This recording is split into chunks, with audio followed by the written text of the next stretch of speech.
रुद्र भगवान की जय। बद्री विशाल भगवान की जय।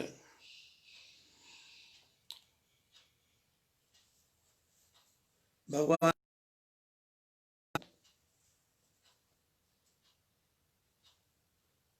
आप सब लोग सत्संग सुनने को तैयार होंगे।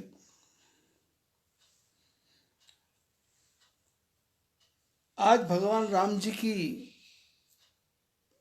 एक ऐसी लीला का वर्णन करेंगे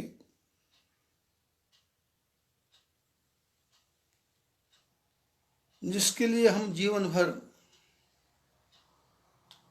संतों के, महात्माओं के, योगियों के, गुरुओं के चरणों में बैठते हैं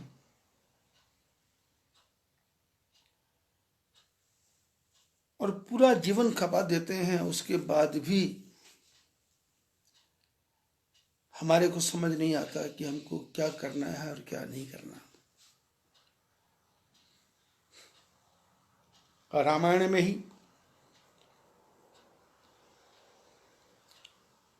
एक बहुत सुंदर प्रसंग आता है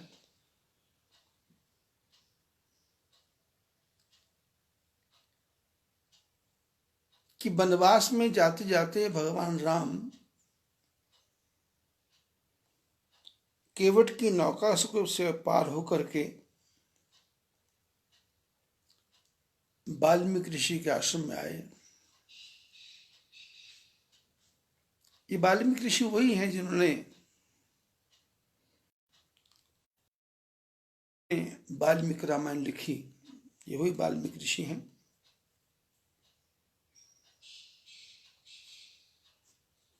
तो उनके आश्रम में भगवान राघवेंद्र सरकार पधारे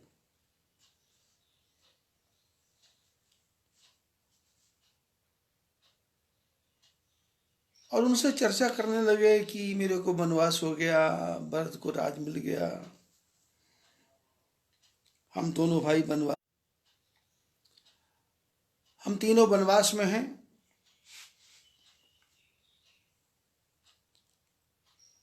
और 14 साल बिताने हैं। वाल्मीकि जी भगवान राघवेंद्र सरकार के चेहरे की तरफ देखते हैं और मन ही मन प्रसन्न होकर के बोलते हैं कि राम देखी सुनी चरित्र तुम्हारे, जड़ मोह ही बुध हुई सुखारे। वाल्मीकि जी कहते हैं कि प्रभु आपकी लीला इतनी अद्भुत है, उसको देख करके और सुन करके जो बुद्धिमान है वो तो प्रसन्न होते हैं, सुखी होते हैं कि भगवान ने कैसे कैसी लीला की, सबका उद्धार किया।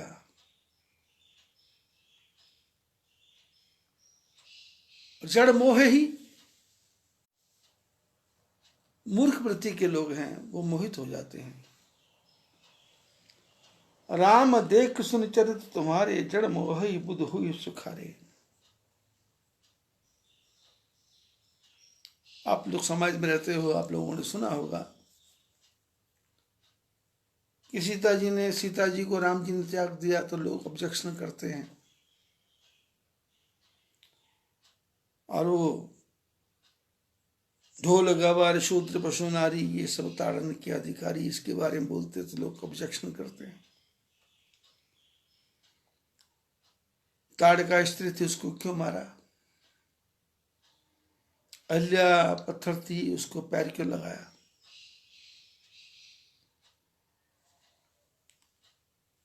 जो मूर्ख प्रकार के लोग हैं, जिनको गहराई का ज्ञान नहीं है, जिन्होंने शास्त्रों को ढंग से नहीं पढ़ा,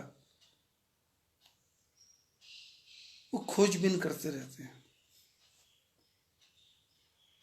और उनका विश्वास जमता नहीं है।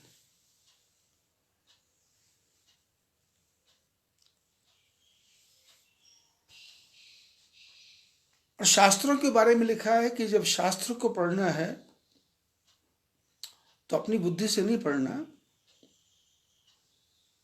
जिसने लिखा है उसने क्या सोच के लिखा, जिसने किया उसने क्या सोच के किया, जिसने कहा उसने क्या सोच के कहा, क्या सोच के बोला। जैसे मैं ही नृत्य प्रवचन कर रहा हूं,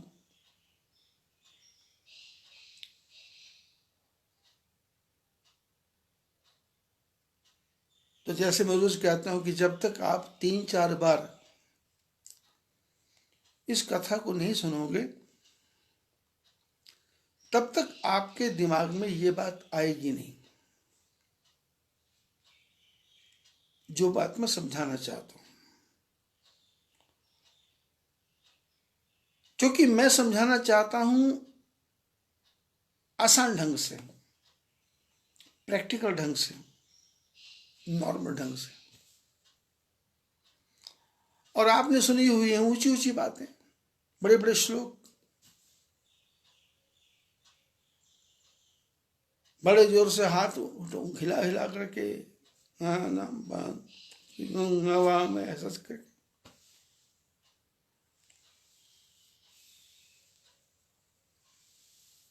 और परमात्मा की भक्ति कैसी है? सरल है।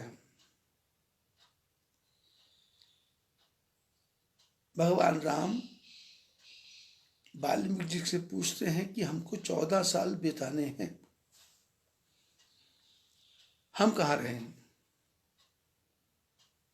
तो वाल्मीकि ने कहा, पूछे हूं मोही के रहो कहां, पर मैं पूछत सकुचाऊं, जह न हो तह देह कहां, तो मैं दिखाऊं था। बोले आप मेरे से पूछते हैं कि मैं सीता जी को लक्ष्मण को लेके कहां रहूं,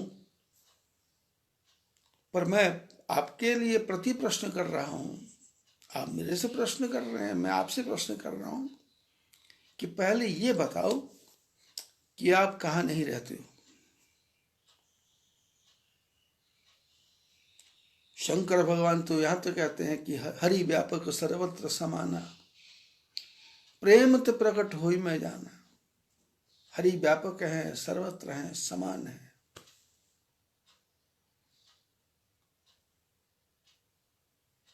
अग जग में सब रहत विरागी, प्रेम तो प्रकट होई जिमि आगी।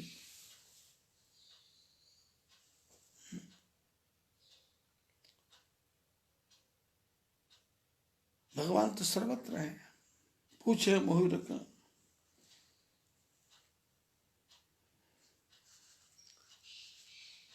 जब वाल्मीकि जी ने प्रति प्रश्न किया तो भगवान राम सोनि मुनि वचन प्रेम रस साने, सकुचि राम मन मोह मुस्कान।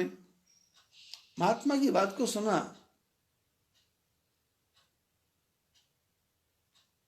जो वाल्मीकि जी बातें थी प्रेम के रस में भरी हुई थी। प्रश्न तो कर रहे हैं लेकिन प्रेम के रस की भरी हुई बातें थी। तो भगवान थोड़ा संकुचित हो गए, वही मैंने कैसा प्रश्न कर दिया, और फिर मन ही मन मुस्कुराए।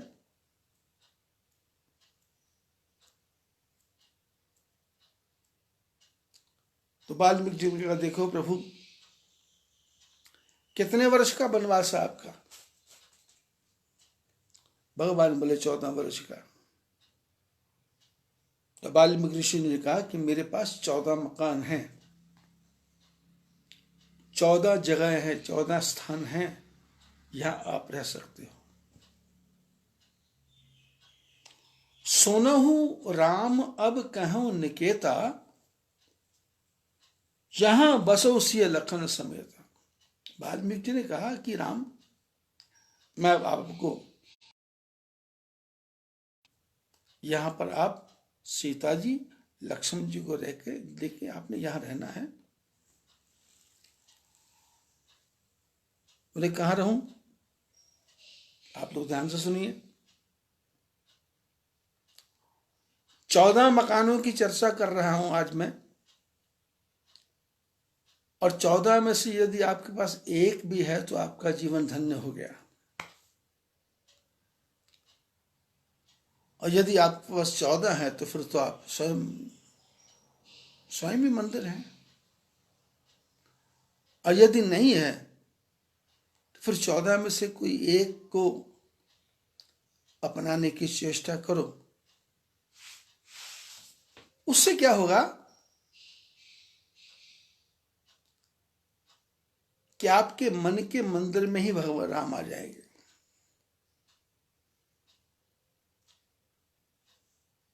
सारा संसार हरिरेव जगत जगदेव हरि, हरिरेव जगत, सब जगह हरि हरि हो जाएगा, नारायण नारायण हो जाएगा। पहला मकान बता रहे हैं कि जिनके श्रवण समुद्र समाना। पहला मकान, जिनके कान समुद्र के समान बन गए हैं, कथा तुम्हारी सरित वर्णनाना।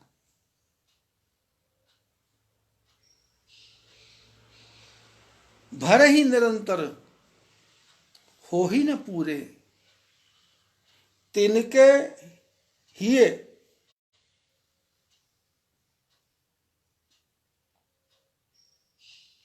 भर ही निरंतर हो ही न पूरे, तिनके हिये तुम कहो गृह रूरे। जैसे नदियां समुद्र में जाती हैं पर समुद्र कभी भरता नहीं है, ऐसे जिस प्राणी ने अपने कानों को समुद्र बना लिया और ठाकुर जी की कथा को निरंतर सुनता रहता है, निरंतर सुनता रहता है, निरंतर सुनता रहता है, पर उसका दिल कभी भरता नहीं है। उसकी इच्छा होती है और सुनाओ और सुनाओ और सुनाओ और सुनाओ।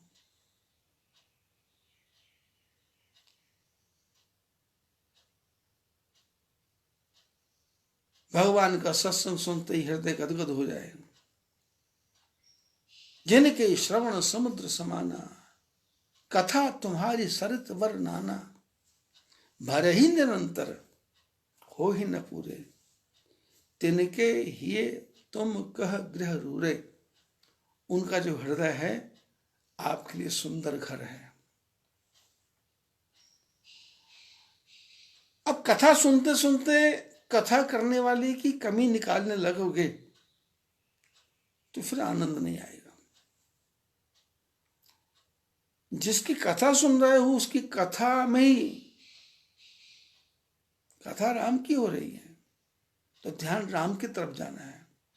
अब राम की कथा हो रही है पर राम की पत्नी सीता की माता के चाचा के ताऊ के फूफा का नाम क्या था, अब इस खोज में पड़ जाएंगे तो बड़ी मुसीबत हो जाएगी।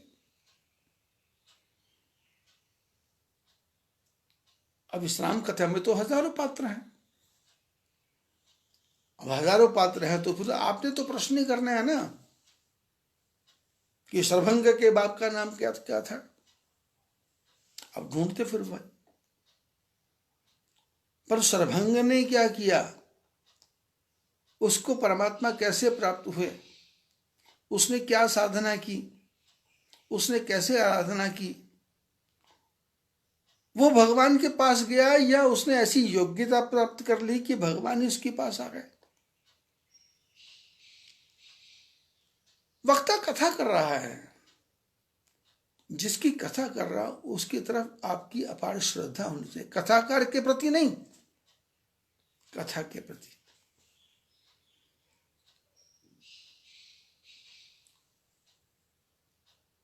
हम लोगों की आदत क्या है कि कथाकार सुंदर है तो हम उसके पीछे पड़ जाते, कथाकार लड़की है तो हम उसके पीछे पड़ जाते, कथाकार का गला बड़ा अच्छा तो उसके पीछे पड़ जाते, कथा के पास में संगीत वगैरह है तो उसके पास पड़ जाते, कथा डांस करने वाला है तो हम उसके पीछे पड़ जाते, कथा वाला लचक फचक के कपड़े पहनता तो हम उसके पीछे पड़ जाते, कथाकार नाटकबाजियां करता तो हम उसके पीछे पड़ जाते।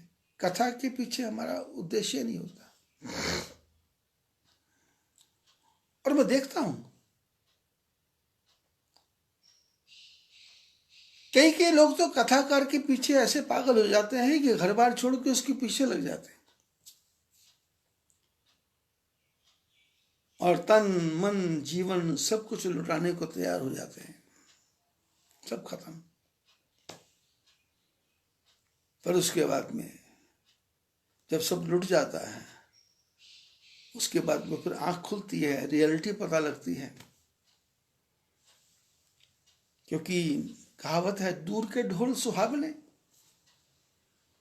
जब कान के पास आके बजेंगे ढोल तो खोपड़ी खराब हो जाएगी ना।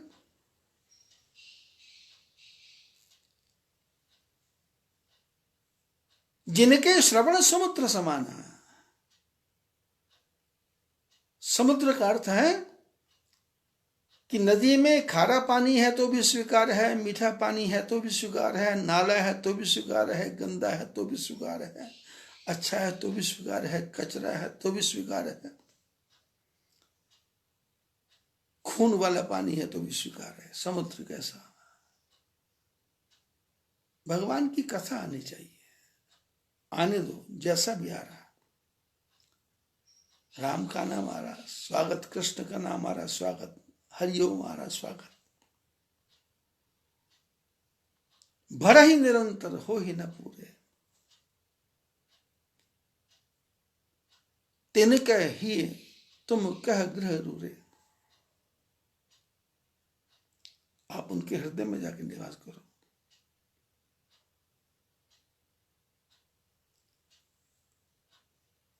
कानों को समुद्र बनाना है। और कथा किसकी? भगवान राम की, भगवान कृष्ण की, भगवान नारायण की, गोविंद की।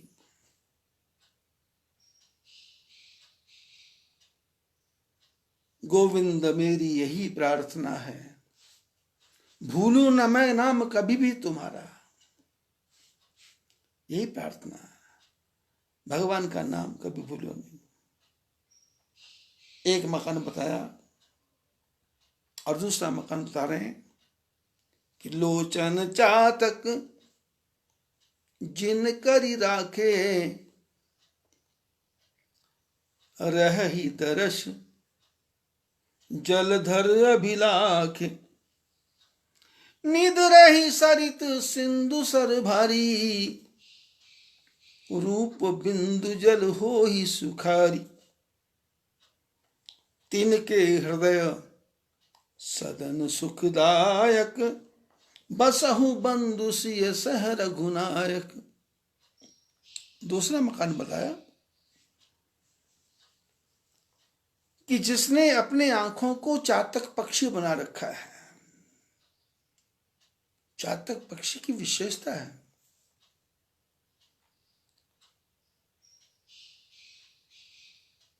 वो स्वाति नक्षत्र की बूंद को पीता है। जो बादल पानी बरसाते हैं ना, इसमें एक बूंद ऐसी होती है जो स्वाति नक्षत्र की बूंद होती है। उसमें स्वतः ही चमत्कार है।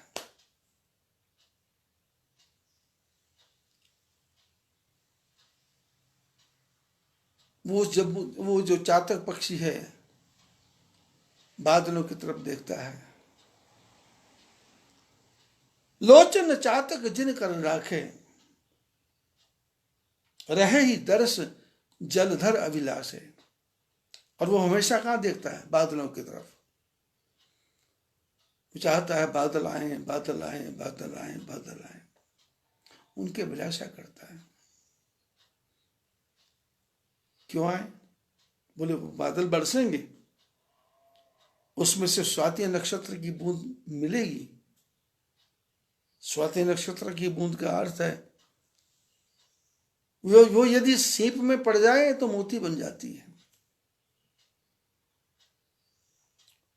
हाथी के मस्तक पर पड़ जाए तो गजमणि बन जाती है, और नाग के ऊपर गिर जाए तो नागमणि बन जाती है। और उसी स्वाति नक्षत्र की बूंद को वो चातक पक्षी पीता है, दूसरे जल को नहीं पीता। निदरे ही सरित सिंधु सर भारी,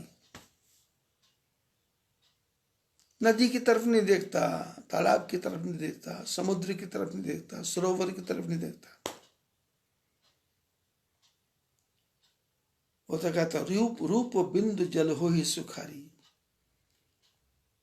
उसको तो प्रभु आपके रूप के का बिंदु मिल जाए, मैंने आपके रूप की स्वाति बन जाए, आपके रूप का दर्शन हो जाए, बस उसी जल की अभिलाषा है।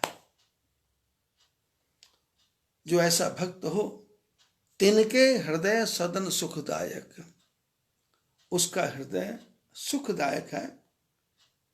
बसहु बंधु सिय सह रघुनायक, आप राम लक्ष्मण जानकी तीनों उसके हृदय में निवास करो। बसहु बंधु सिय सह रघुनायक, उनके हृदय में निवास करो। और तीसरा मकान बता रहे हैं, जस तुम्हार मानस बिमल हंसिनी जीहा जासी, मुकुता हल गुण गण चुनई, राम बसौ ही तास। बोले तीसरा मकान आपके लिए जाने का है कि आपका यश, जस तुम्हारा मानस बिमल, आपके यश का सरोवर निर्मल सरोवर है, आपके यश का निर्मल सरोवर। आपकी कथा सरोवर भरी हुई है।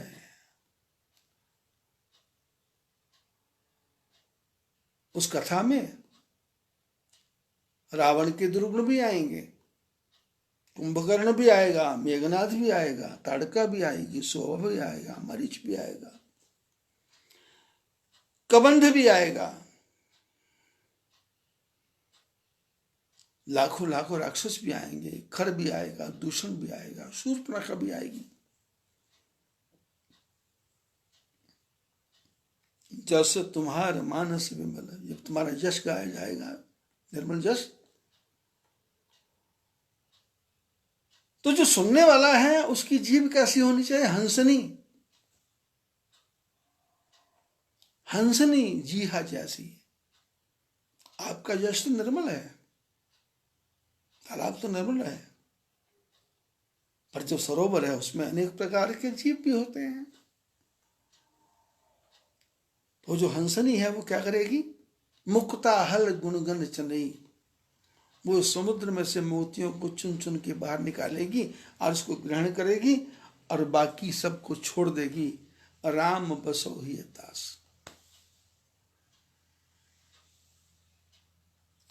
भगवान को यदि अपने हृदय में ग्रहण करना है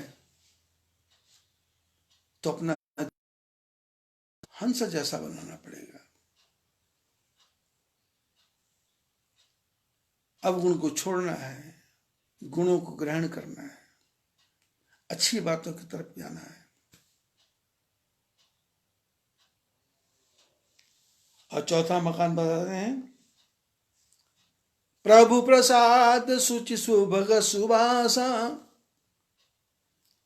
सादर जासु लहै नितनास,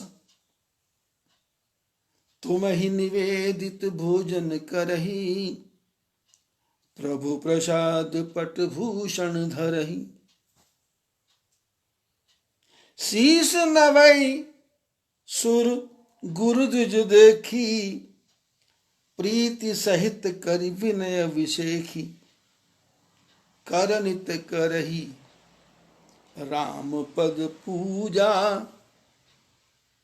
राम भरोस हृदय नहीं दूजा,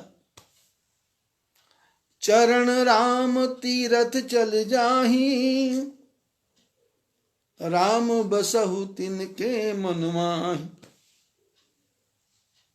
चौथा मकान कैसा है?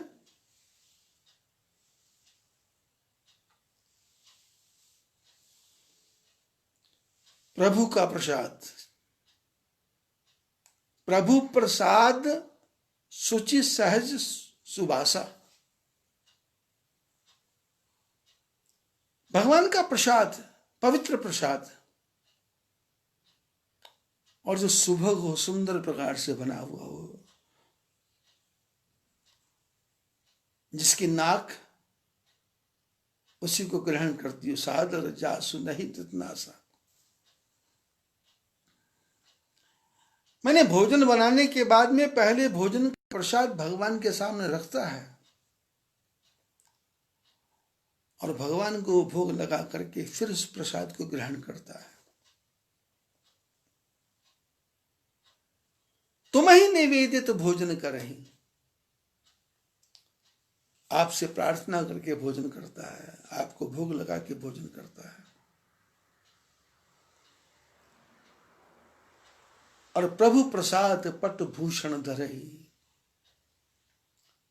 कपड़ा भी पहनता है तो ठाकुर जी की कृपा से मिला है, गहने भी पहनता है तो ठाकुर जी की कृपा से मिला है।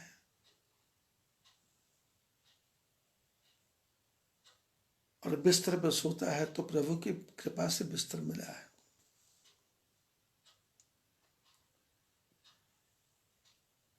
मैंने जीवन के हर क्रम के साथ में नारायण को जोड़ देना है, परमात्मा को जोड़ देना है, भगवान को जोड़ देना है।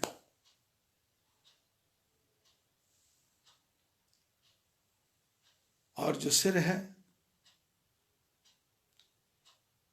देवताओं के सामने झुके, गुरु के सामने झुके और ब्राह्मणों के सामने झुके और सबसे प्रीति के साथ प्रार्थना करे, विशेष प्रकार की प्रार्थना करे, उनको प्रसन्न करने वाले वचन बोले।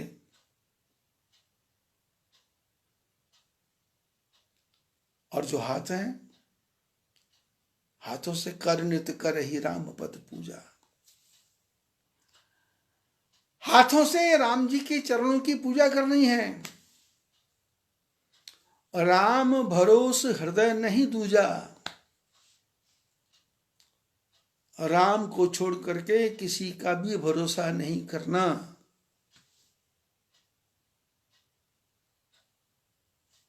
राम भरोस हृदय नहीं दूजा।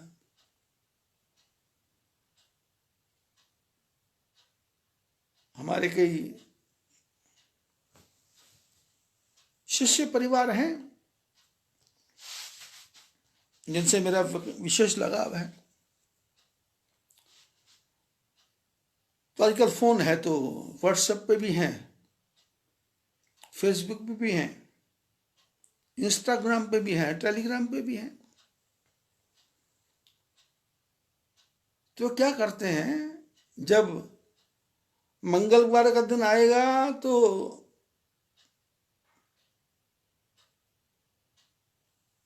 हनुमान जी आपका कल्याण करेंगे, इस फोटो को लाइक करो, शेयर करो, 3 मिनट में आपका भला होने वाला है।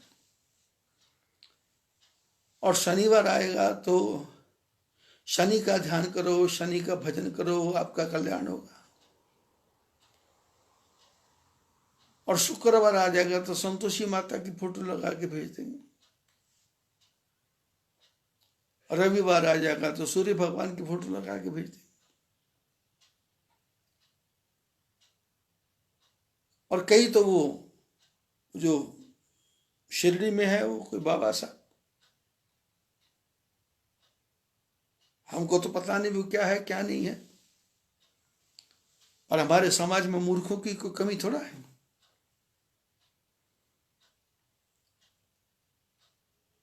मैं जिस जगह पे रहता हूँ बद्रीनाथ में, वहां आश्रम, बद्रीनाथ के रास्ते में आश्रम है, चमोली से 10 किलोमीटर आगे, समभाव आश्रम के नाम से। 31 साल से ये आश्रम बना हुआ है। और लोग बद्रीनाथ की यात्रा पे आते हैं तो बद्रीनाथ की यात्रा पे कैसे जाना, तो लोग क्या करते हैं कि अकेले कैसे जाएंगे। तो फिर शहर में जगह जगह ट्रैवल एजेंट होते हैं जो कुछ पैसा लेकर के लोगों को सस्ती सुलभ सुखद यात्रा करवाने का झांसा देते हैं। नाम तो उनका ट्रैवल एजेंट है, पर दरअसल में वो ट्रैवल एजेंट होते हैं, ट्रैवल मुसीबत खड़ी करने वाले।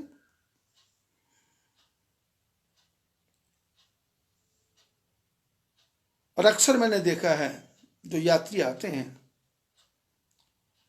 100 में से 90% जो यात्री हैं वो अपने एजेंटों को गालियां ही देते हैं।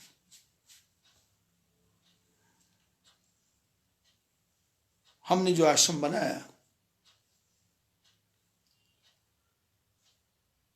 वो यात्री जब मेरे आश्रम में रुकते हैं, ठाकुर जी के आश्रम में रुकते हैं, तो भगवान की कृपा से भगवान ने बुद्धि दी है तो मैं यहाँ भोजन की व्यवस्था भी करता हूँ, रहने की व्यवस्था भी करता हूँ।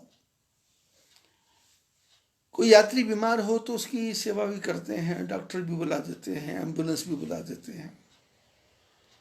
जैसे आज ही भीलवाड़ा से फोन आया तुलसीदास जी का, वो सितंबर में भागवत कथा करने वाले हैं बद्रीनाथ में। बोले जी कोरोना है। मैंने कहा चिंता मत करो, 15 अगस्त से पहले पहले बद्रीनाथ की यात्रा चालू करवा देंगे, आप आओ। तो बता रहे थे कि मैं 2004 से आपके साथ जुड़ा हूं। मैं मेरे साथ क्या जुड़े, वो 2004 में यात्रा में आए थे, यहाँ आश्रम में रुके थे, यहाँ का भोजन किया था, आनंद लिया था, सत्संग सुनाया था।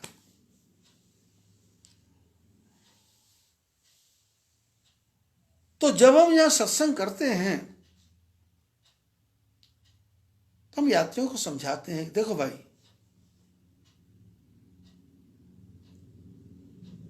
तुम लोगों ने 10,000 रुपया खर्च किया, 20,000 खर्च किया यात्रा पे आने के लिए,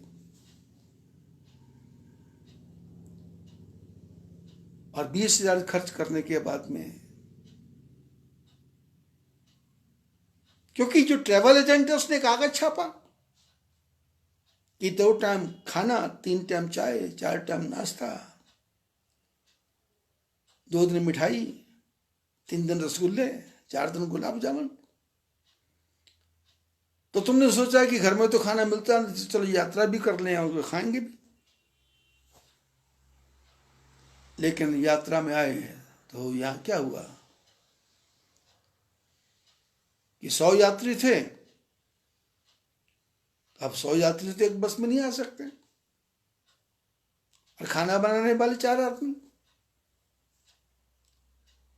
अब जिस गाड़ी में सिलेंडर थे उसमें खाना बनाने वाले नहीं थे, जिसमें खाना बनाने वाले उसमें सिलेंडर नहीं था।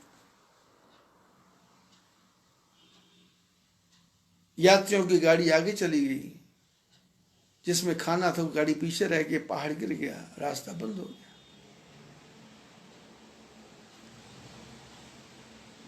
अब तुम लोगों को एक समय भोजन नहीं मिला और तुम ट्रेवल एजेंट पे भुनभुना रहे हो, क्रोधित हो रहे हो, और तुम्हारे को पदवी का अहंकार है, पैसे का अहंकार है, अपने शहर का अहंकार है कि हम इसको जाके ये मजा चखाएंगे, ये मजा चखाएंगे, ये मजा चखाएंगे। अरे भाई, तीर्थ यात्रा कर रहे हो, क्रोध क्यों कर रहे हो?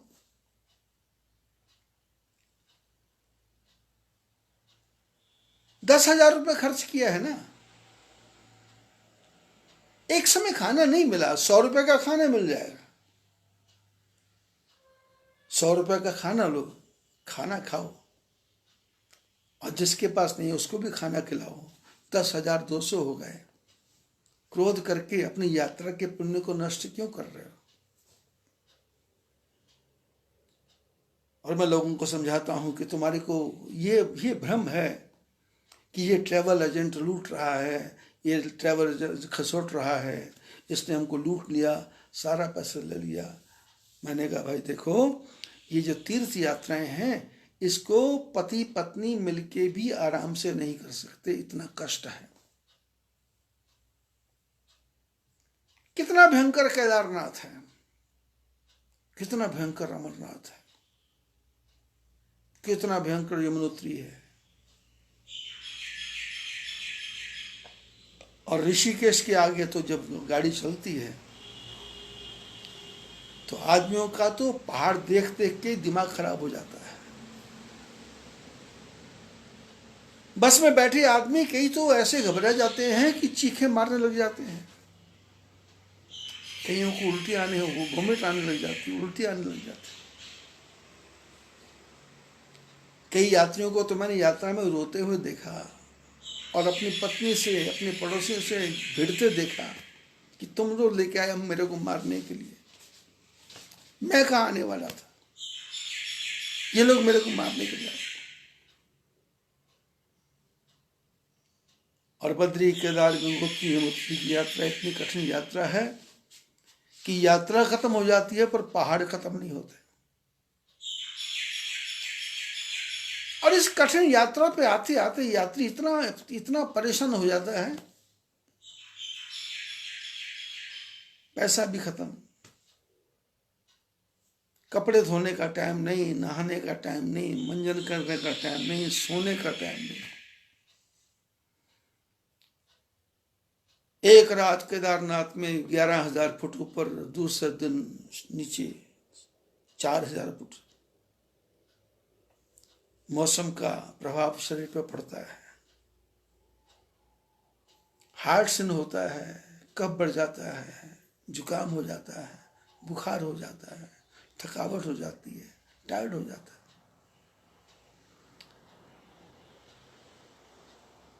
और मैंने अपने जीवन में 50-60 साल का जो मेरा जीवन है, जो भी, इसमें मैंने देखा है कि बद्री, विशाल का, केदारनाथ का दर्शन करने वाले जो यात्री पहली बार दर्शन करते हैं, उसमें से कम 30% लोग तो मरते ही मरते हैं घर जाकर। क्योंकि 14 दिन में 14 प्रकार का मौसम, शरीर कैसे सहन करेगा? कठिन यात्रा है।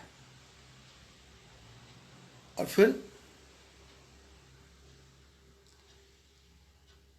रास्ते में खच्चर वाले हैं, घोड़े वाले हैं, पंडे हैं, पुरोहित हैं, पुजारी हैं। बड़े से बड़ा पैसे वाला भी इस यात्रा में आता है तो उसकी जेब का बैलेंस बिगड़ जाता है।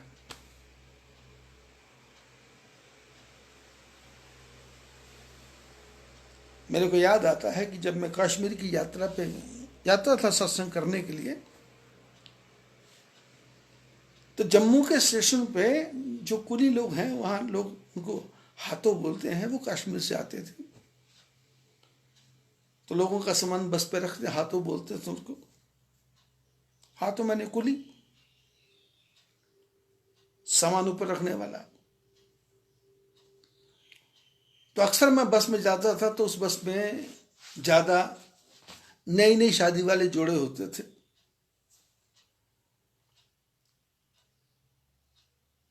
तो हाथों लोग वहां सामान चढ़ाते थे, तो मेरे को बोलते थे बाबा जी, मैंने कहा मैं खुद ही चढ़ा दूंगा भाई। मैं अपना सामान चढ़ा देता था, बस में बैठ जाता था। और जो दूसरे होते थे लोग, वो सामान चढ़ाओ, कितने पैसे? 20 रुपए, 10 रुपए। तो मैंने नई शादी की जोड़ा है, नए नए पैसे हैं, तो 20 लोग, 10 लोग, 15 लोग। लेकिन जब जम्मू कश्मीर से वापस आते जम्मू, तो वही हाथों होते थे, वही मैं होता था, और वही पति पत्नी के जोड़े होते थे। और वहां इतनी लूट मार होती थी कि इनके पास चाय के पकौड़े के पैसे भी बचते नहीं थे। तो वो कुली बोलता था सामान उतार दूं क्या? तो ये झगड़ा करते थे, हाथ मत लगाओ, हम खुद अपने आप उतार लेंगे, अपने आप उतार लेंगे। तो अपने आप उतारते थे। ऐसे बद्रीनाथ की यात्रा है ये।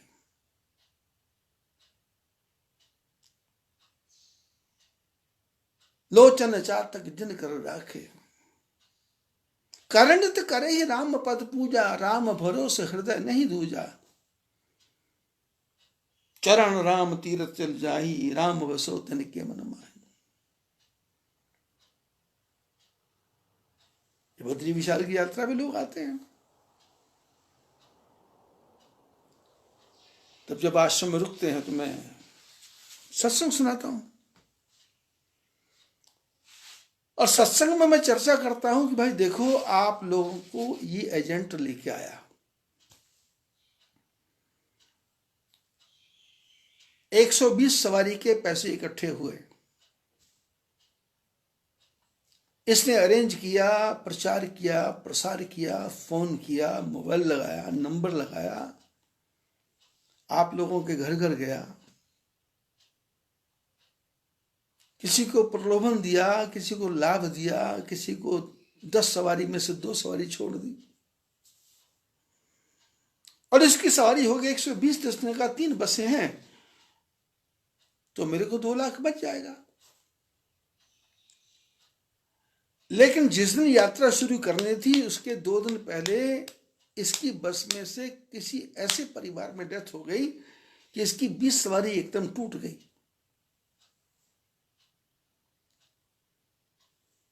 20 सवारी टूट गई, 10,000 रुपए की सवारी थी, 2 लाख तो इसका जो प्रॉफिट था वो गया। अब बाकी आप रह गए। आप तो बद्रीनाथ की यात्रा कर रहे, एक समय चाय नहीं मिला गाली दे रहे, एक समय भोजन नहीं मिला गाली दे रहे, पर इस ट्रेवल एजेंट को देखो, इसने जिस दिन से अपनी गाड़ी भरी होगी और गाड़ी भरते ही यात्रा शुरू करते ही इसने लाख बार तो भगवान को याद किया होगा कि हे ठाकुर जी मेरी यात्रा पूरी करवा देना, मेरे गाड़ी के किसी भी यात्री को कोई दुख ना हो, कोई कष्ट ना हो, मेरे सारे पुण्य ले लेना, पर मेरे सारे यात्रियों को जिंदा वापस भेज देना। और जब तक यात्रा पूरी नहीं होगी इसकी जान सूली पे टंगी हुई है, इसकी जान सूली पे टंगी है। जो रात दिन आपके सुख की कामना करता है और आप थोड़े से पैसे के पीछे, 100 रुपए के भोजन के पीछे, 20 रुपए की चाय के पीछे झगड़ा कर रहे हो। अरे तीर्थ यात्रा करने के लिए आए हो कि क्रोध करने के लिए आए हो? यहां पलंग नहीं मिलेगा। आप तीर्थ यात्रा पे आए हो, आपने 5 स्टार होटल बुक कर रखा है, और बद्री विशाल की इच्छा है कि 5 स्टार में ना रहो तो आपको बस के नीचे सोना पड़ेगा, बस की छत पे सोना पड़ेगा, आपको गांव की किसी झोपड़ी में सोना पड़ेगा, या लेटरिन बाथरूम भी नहीं है, यहां गाय बांधते हैं वहां सोना पड़ेगा। आप भगवान का दर्शन करने आए हो, मस्ती करने नहीं आए, पिकनिक मनाने नहीं आए, आप पुण्य कमाने आए हो, और आप यात्रा में क्रोध कर रहे हो। आपको तो इस ट्रेवल एजेंट के पैरों को धो धो के पीना चाहिए, धो धो के पीना चाहिए, जो आपको यात्रा करवा के लेके जा रहा।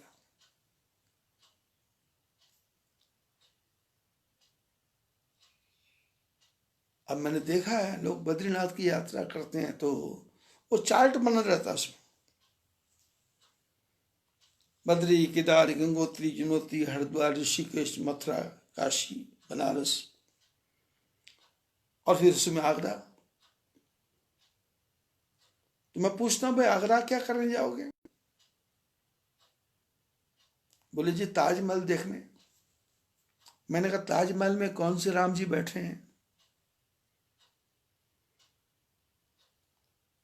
मुसलमानों का मकबरा है, औरत उसमें दबी हुई है, और उसी में बाप को जिंदा जेल में रखा गया। ऐसे ऐसे परिवार का जो लोग हैं ताजमहल को देखने जा रहे हो। अरे हमारे सनातन धर्म में लिखा है यदि मुर्दे को हाथ लग जाए तो स्नान करना चाहिए, सारे कपड़े बदलने चाहिए, शमशान घाट में जाने के बाद में घर के बाहर जो माताएं हैं पहले उस पर गंगा जल डालती हैं, फिर बोलती हैं कि कपड़े उतार दो, और फिर उसको सीधा बाथरूम भेज देती। या कई लोग तो शमशान घाट में ही नहाने की व्यवस्था होती है, मुर्दे को जला करके नहा करके आते हैं। और हमारे जैसे मूर्ख लोग मथुरा घूमे, वृंदावन घूमे, काशी घूमे, और उसके बीच में ताजमहल में भी घुस गए। अरे तुम्हारी सारी यात्रा का दिवाला निकल गया, तुम्हारी सारी यात्रा भ्रष्ट हो गई, तुम्हारी सारी यात्रा स्वाहा हो गई। वहां जाने की तुम्हारे को क्या आवश्यकता थी? वो बस वाले को बोलो हमको मथुरा 2 दिन ज्यादा रख दो, वृंदावन 2 दिन ज्यादा रख दो, ये आगरा का कैंसिल करो, आगरा का कैंसिल करो। ये छोटे छोटे मजहब वाले लोग हैं, आपने मुसलमानों को देखा? वो जब अपने दरगाहों में घूमने आते हैं तो आपके किसी मंदिर का दर्शन करने जा रहे हैं क्या? किसी ईसाई को आपने देखा आपके मंदिर में जाते हो, उसकी यात्रा में लिखा हो? ये तो हमारे ट्रैवल एजेंटों को भूख है, भूख कि शिरडी के साईं बाबा का मंदिर भी देखने जाएंगे। अरे तुम उसके इतिहास को तो पढ़ो, क्यों जाएंगे?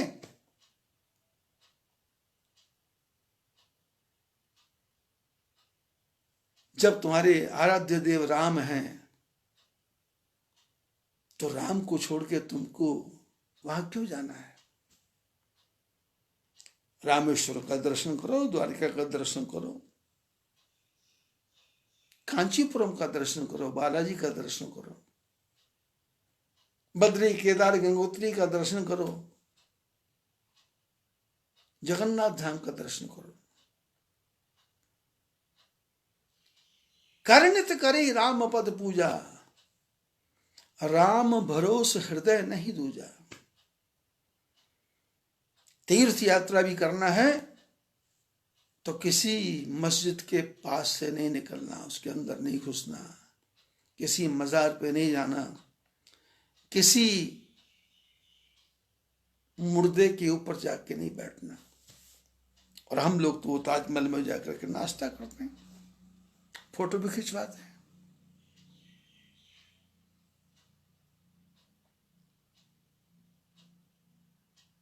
परमात्मा तुम्हारे हृदय में कैसे वास करेंगे? भगवान तुम्हारे हृदय में रहेंगे कैसे? कचरे के ढेर के पास जाकर के भगवान को बिठाना चाहते हो?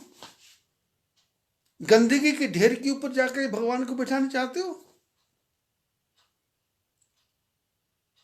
तीर्थ यात्रा कर रहे हो और ताजमहल देख रहे हो, तीर्थ यात्रा कर रहे हो तो क्रोध कर रहे हो।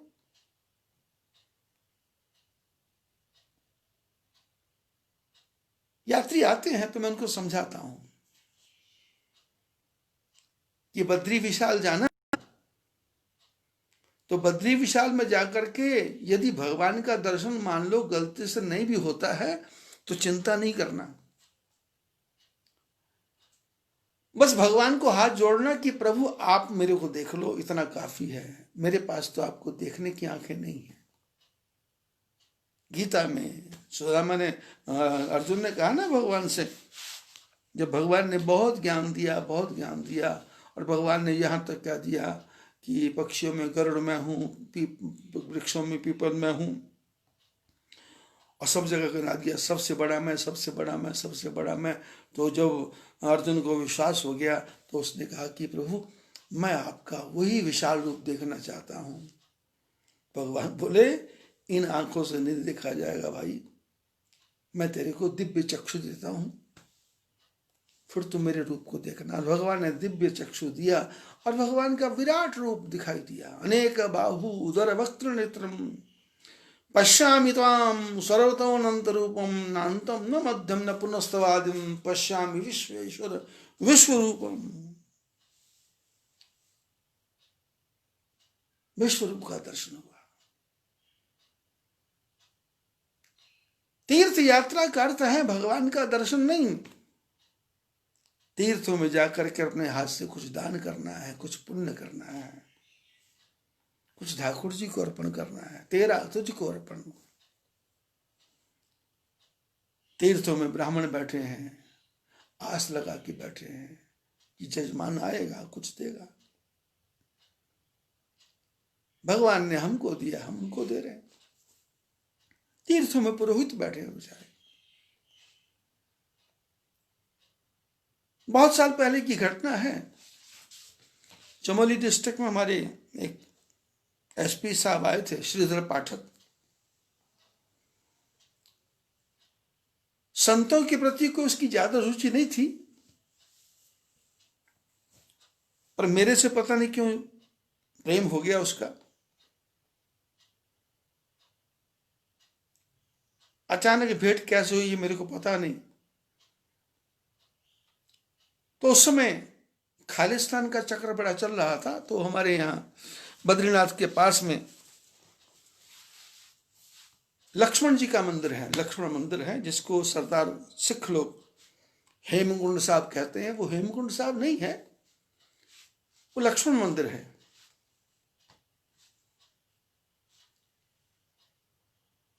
तो कहीं इंटेलिजेंस से, आईबी से, ब्यूरो से उनके पास रिपोर्ट आई होगी कि भाई वहां कुछ लोग, उग्रवादी लोग कब्जा कर रहे हैं। तो उन्होंने मेरे को अपने ऑफिस में बुलवाया। मैं गया, मैंने कहा भाई क्या बात, आपने क्यों बुलाया, याद किया मेरे को? बोले जी मेरी इच्छा है कि आप जैसा संत कोई लक्ष्मण जी के मंदिर में रामायण का अखंड पाठ करे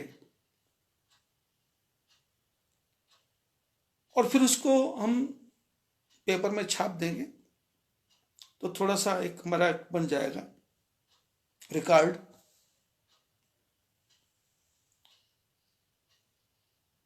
और मेरे को आपकी सहायता की जरूरत है। के साथ जाएगी, हमारे खच्चर आपके साथ जाएंगे, सामान लेके जाएंगे, भोजन बनाने वाले लेके जाएंगे। तो मैंने भी हिम्मत की। तो हमारे यहाँ गांव लोहा गांव है, तो उसका एक लड़का था रघु प्रसाद, और एक हमारे इस आश्रम को बनाने वाले अशोक कुमार श्रीवास्तव। तो हम सब लोगों ने विचार किया कि भाई कैसे करना। बोले चलो।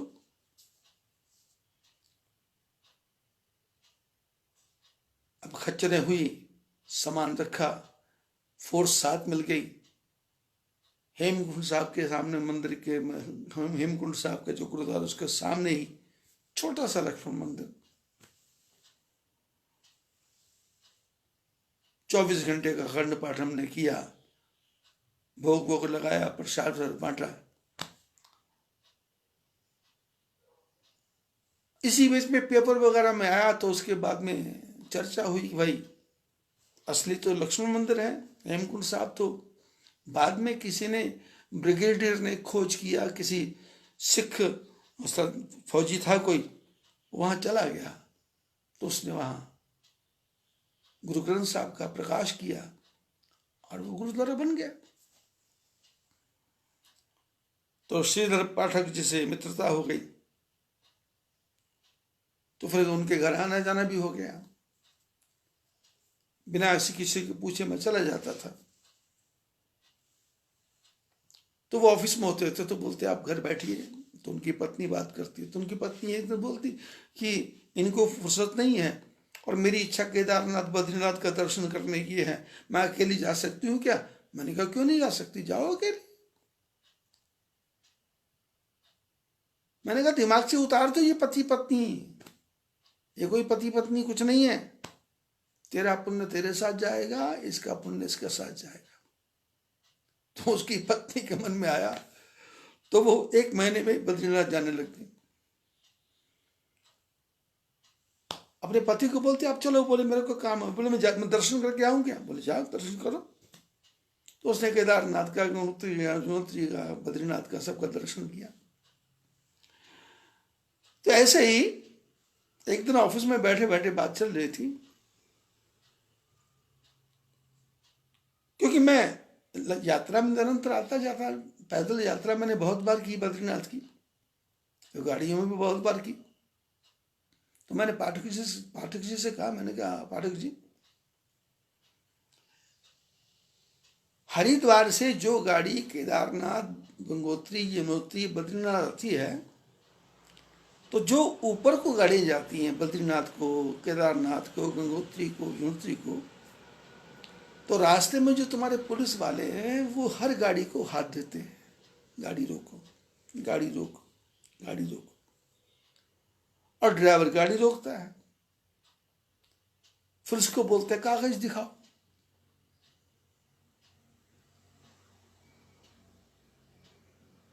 गाड़ी के कागज नहीं, ड्राइविंग के कागज नहीं, वो 20 रुपए वाला कागज, क्योंकि उस समय 20 रुपए की कीमत थी, 50 वाला कागज।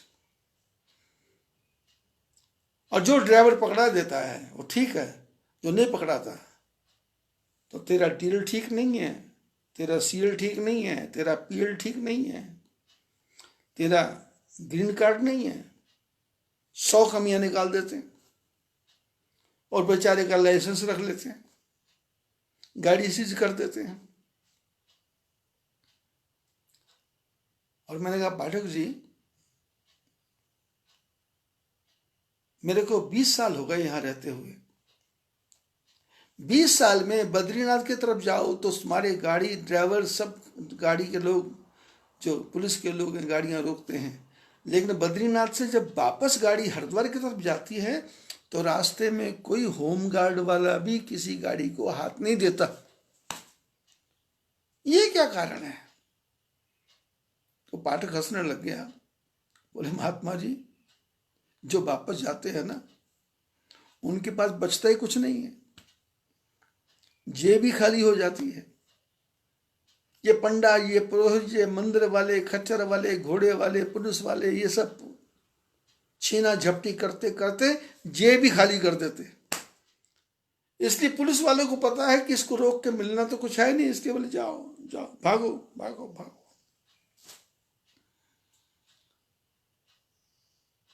इतनी कठिन यात्रा है ये। यात्रा की थी हमने राम को पाने के लिए, और यात्रा के बीच में हमने क्रोध कर लिया, गालियां दे दी, झगड़ा कर लिया।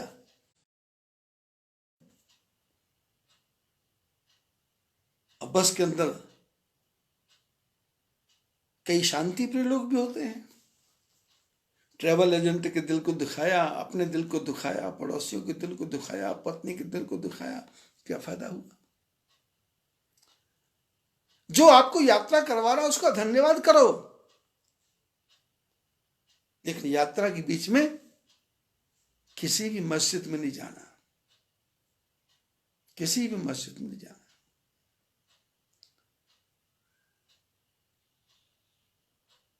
हर दर पे झुके सर तो उसे सर नहीं कहते, जिस दर पे ना झुके सर तो उसे दर नहीं कहते। ये हमारा सर सब जगह झुकने के लिए थोड़ा है, अपने आराध्य देव के प्रति झुकने के लिए है, अपने ठाकुर जी के प्रति झुकने के लिए है। जो जगह जगह हाथ फैलाएगा, भिखमंगा मांगेगा, तो क्या मिलेगा? एक ही ठाकुर जी से मांग दो, वो तो खजाने भरपूर भर देंगे।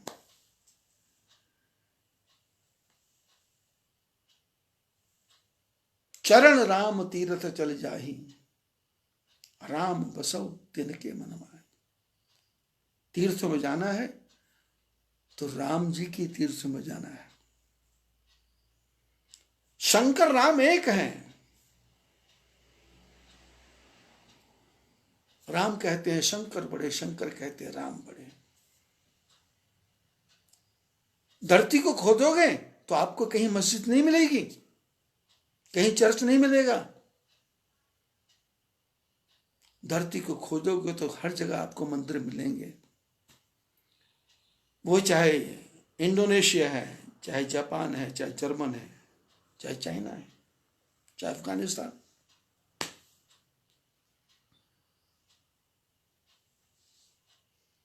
वाल्मीकि जी भगवान राम को मंदिर बता रहे हैं कि रहना कहाँ है, भगवान कहाँ रहेंगे। चरण राम करनित करे राम पद पूजा। हाथ जो है ना राम की पूजा। राम भरोस हृदय नहीं दूजा। राम को छोड़ करके किसी का भी भरोसा नहीं है, किसी का भी भरोसा नहीं। तेरा राम जी करेंगे बेड़ा पार, उदासी मन काहे को डरेगा। ये शनि से डरने की जरूरत नहीं है। सूर्य भगवान तुम्हारा कल्याण करेंगे, डरने की जरूरत नहीं है। सूर्य को जल चढ़ाओ, आपकी श्रद्धा है। तुलसी माता को जल चढ़ाओ, तुम्हारी श्रद्धा है। और ये व्हाट्सएप पे पोस्ट डालने की क्या जरूरत है? 3 पैर वाला बच्चा पैदा हो गया तो भी पोस्ट डाल दी।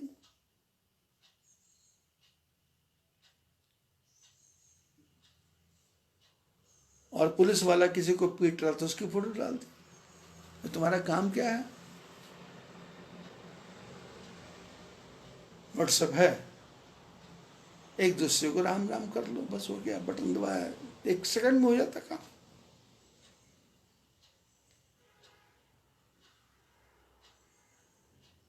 कर नित कर ही राम पद पूजा, हाथों से राम जी की पूजा करनी है। राम भरोस हृदय नहीं दूजा, हृदय में राम को छोड़ के किसी का भरोसा नहीं। चरण राम तीरथ चली जाही, राम बसौ तिनके मन माही। उनके मन में वास करो। और मंत्र राज नित जप ही तुम्हारा, पूज ही तुम ही सहित परिवार। तुम ही निवेदित भोजन करही, प्रभु प्रसाद पट भूषण धरही। तर्पण होम करही विधि नाना, विप्र जीवाई देहि बहुदान। तुम ते अधिक गुरह जिय जानी, सकल भाव से वही सन्मानी। सब कर मांगहि एक फल, राम चरण रति हो।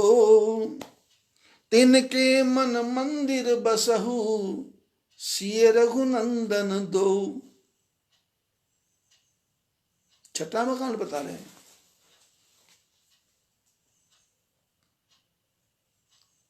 कि मंत्र राज नित जप ही तुम्हारा। गुरु मंत्र का जप करे, मंत्र राज मैंने गुरु मंत्र का जप करे। वो चाहे कृष्ण का हो, चाहे वो राम हो, चाहे वो शंकर का हो, चाहे वो नारायण हो, लेकिन किसी गुरु मुख से मंत्र ले, किसी के कोई गुरु से के मुख से मंत्र ले। अब गुरु कैसा, ये नहीं कि एक आंख वाला है तो नहीं चलेगा, दोनों आंखें नहीं है तो नहीं चलेगा, नहीं, उसका भी कोई गुरु होना चाहिए। और फिर गुरु का गुरु होना चाहिए। ये राधा स्वामी की तरह नहीं, निरंकारी की तरह नहीं, कि परंपरा ही नहीं है। जब गुरु ग्रंथ साहब में लिख दिया कि सब सिखन को हुक्म है, गुरु मानियो ग्रंथ,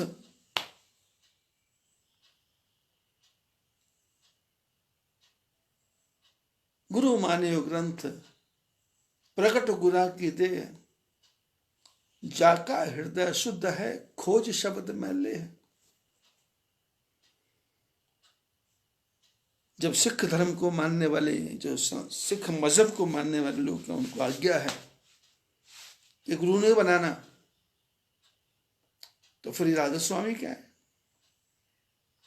अब राधा स्वामी है तो सनातन धर्म वालों को वहां जाने की क्या आवश्यकता है? इसलिए कि पति शराब पीता है, मांस खाता है, शराब छूट जाएगी, मांस छूट जाएगी। तो क्या राधा स्वामी के जो डेरे के जो ड्राइवर हैं वो शराब नहीं पीते, मांस नहीं खाते क्या?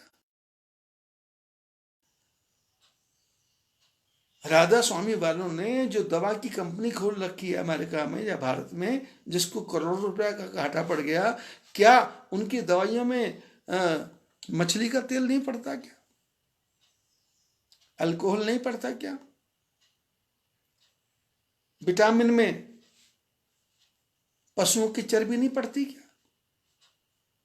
कौन सा ज्ञान दे रहे हो? क्योंकि गुरु पीर इनका कोई नहीं है।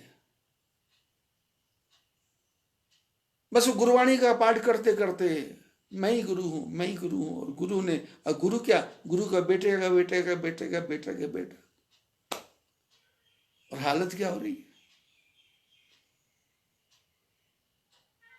सिख धर्म को मानने वाले भी उधरी भाग रहे हैं, और हमारे सनातन के लोग तो ज्यादा ही भाग रहे हैं।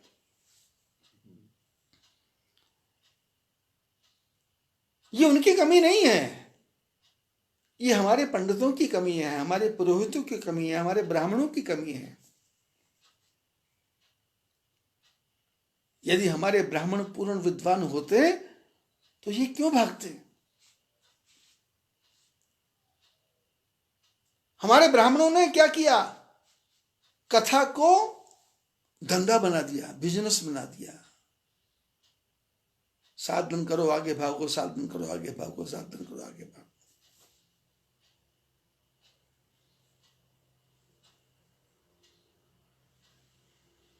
और ब्राह्मण का बेटा जो है वो पूजा करना चाहता नहीं, वो डॉक्टर बनना चाहता है, इंजीनियर बनना चाहता है। ब्राह्मण खत्म हो गए। आप लोगों ने सुना भी पिछले दिनों तबलीगी जमात, पुलिस का रिकॉर्ड है कि 365 दिन वहां पर मुसलमान मजहब को मानने वाले वहां पर ज्ञान का शिक्षा लेने के लिए आया करते थे और पूरे विश्व से आते थे।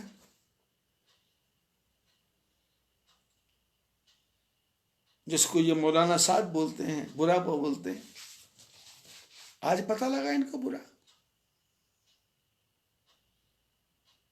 ये तो राम जी की कृपा हो गई कुछ ऐसी। ये कोरोना वायरस आया नहीं है, ये ठाकुर जी ने भेजा है। आप थोड़ा प्रकृति की तरफ ध्यान दो, प्रकृति की तरफ ध्यान दो। विनाश लीला है, विनाश लीला। अभी 3 ग्रहण लगने वाले हैं थोड़े दिनों में, 3 ग्रहण, सूर्य ग्रहण, चंद्र ग्रहण, एक ही महीने में 3 ग्रहण। मौसम की तरफ जरा ध्यान से देखो, बरसात आ रही है, आंधी आ रही है, तूफान आ रहा है, टिड्डी दल आ रहा है, कोरोना आ रहा है। और इसी बीच में भगवान का भव्य मंदिर बनेगा, राम मंदिर, इसका ऑर्डर भी आ रहा है। और ये हमारे धर्म को बर्बाद करने वाले जितने हैं, इनके भंडे भी फूट रहे हैं, धीरे धीरे भंडे फूट रहे हैं। कितना सावधान हो गया भारत, कितना स्वच्छ हो गया भारत।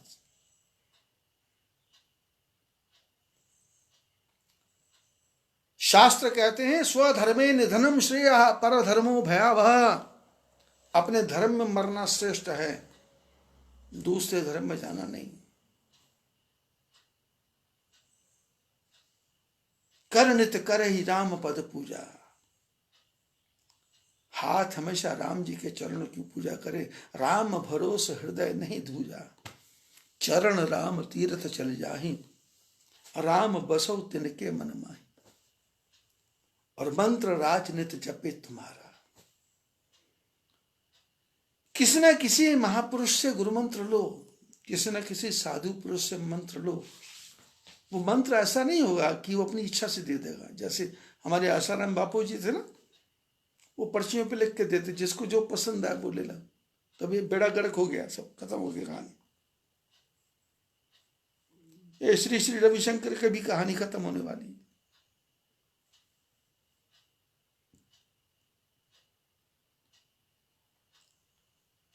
क्योंकि ना कोई गुरु है, ना कोई पीर है। अब वो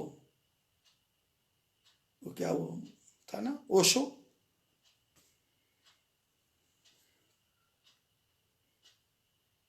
कौन है नाम लेने वाला? संपत्ति है,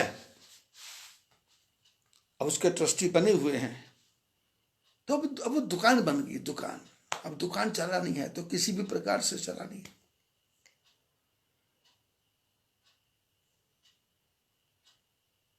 मंत्र राजनित जपे तुम्हारा, सेवे तुम्हें सहित परिवारा। तुम्हें निवेदित तर्पण होम करे विधि नाना, विप्र जेवाही देहि बहुदाना। तुमते अधिक गुरह जिय जानी, सकल भाय से वही सनमानी। सबकर मांगई एक फल, राम चरण रति हो। तिनके मन मंदिर बसहु, सिय रघुनंदन तो। मंत्र राजनित जपे तुम्हारा। जीवन में किसी भी महापुरुष से गुरु मंत्र लेना हमारे सनातन धर्म में तो बचपन में ही यज्ञोपवीत संस्कार करते हैं, जनेऊ पहनाते हैं, तो उसी में जो ब्राह्मण देवता होते हैं वो गुरु मंत्र दे देते हैं, गायत्री मंत्र दे देते हैं, तो उसका जप करता है बालक। पर आजकल वो जीवन की पद्धति बदल गई, तो कहाँ जनेऊ, कहाँ चोटी, कहाँ क्या, कुछ नहीं पता।